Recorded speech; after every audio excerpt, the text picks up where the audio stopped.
এটি একটি কাল্পনিক গল্প, বাস্তবের সাথে এর কোনো মিল নেই। এটি বানানো হয়েছে শুধুমাত্র আপনাদের বিনোদনের জন্য। ভূতের গ্রাম, নিশির ডাক। পূর্ব বাংলার এক প্রত্যন্ত গ্রাম, নাম চিলকাঠি। গ্রামটি চারপাশে গভীর জঙ্গল দিয়ে ঘেরা। দিনের বেলা গ্রামটি শান্ত, পাখিদের গান শোনা যায়, কিন্তু রাত নামলে সেই শান্তি ভেঙে যায়। মানুষের মুখে মুখে শোনা যায় এই গ্রামে নাকি নিশির আনাগোনা। নিশি এক ধরনের আত্মা যারা মানুষের নাম ধরে ডাক দেয়। যদি কেউ সেই ডাকে সাড়া দেয় তবে তার আর রক্ষে নেই, সে চিরতরে হারিয়ে যায়। গ্রামে দিনের আলো থাকতে থাকতেই সবাই নিজের ঘরে ঘরে ফিরে আসে। সন্ধ্যার পর কেউ ঘরের বাইরে যায় না। গ্রামের পাশেই ছিল একটি পুরনো ভাঙাচোরা বাড়ি। বাড়িটিকে সবাই মৃত্যুর বাড়ি বলে ডাকে।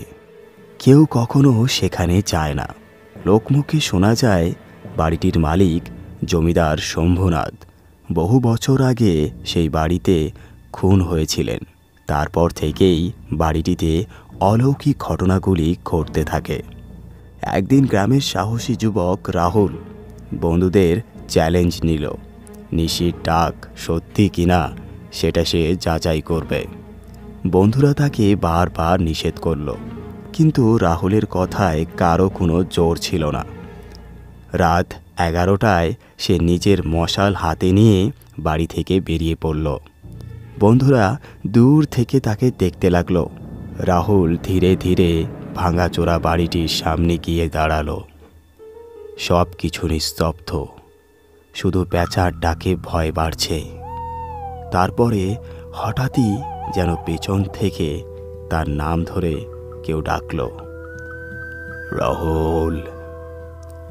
সে প্রথমে ভয় পেল না, ভাবল বন্ধুরা হয়তো মজা করছে, কিন্তু সে ফিরে তাকালো না। কিছুক্ষণ পরে আবার ডাক এলো, রাহুল, রাহুল। এবার যেন গলার স্বরটি আরও গম্ভীর এবং ভয়ঙ্কর হয়ে উঠল। রাহুল এবার মশালটি আরও শক্ত করে ধরল। সাহস করে বলল, কে? বেরিয়ে এসো। কোনো উত্তর নেই, কিন্তু এবার তার সামনে এক অন্ধকার ছায়া দেখা দিল। ছায়াটি ধীরে ধীরে স্পষ্ট হলো। সে দেখতে পেল একজন লম্বা কালো চুলের মেয়েকে। তার চোখ দুটি যেন আগুনের মতো জ্বলছে। মেয়েটি বলল, আমাকে কেন ডাকছিলে? তুমি কি জানো না এখানে যে আসে সে আর ফিরে যায় না? রাহুল ভয়ে জমে গেল। তার পা নড়ছিল না, সে কিচ্ছু বলতে পারছিল না। মেয়েটি এবার আরও কাছে এগিয়ে এলো। তারপর ভয়ঙ্কর এক চিৎকার করল। সেই চিৎকারে পুরো গ্রাম জেগে উঠল।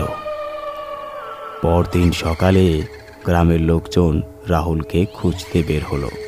তারা বাড়িটির সামনে তার মশালটি পড়ে থাকতে দেখল, কিন্তু রাহুল নেই।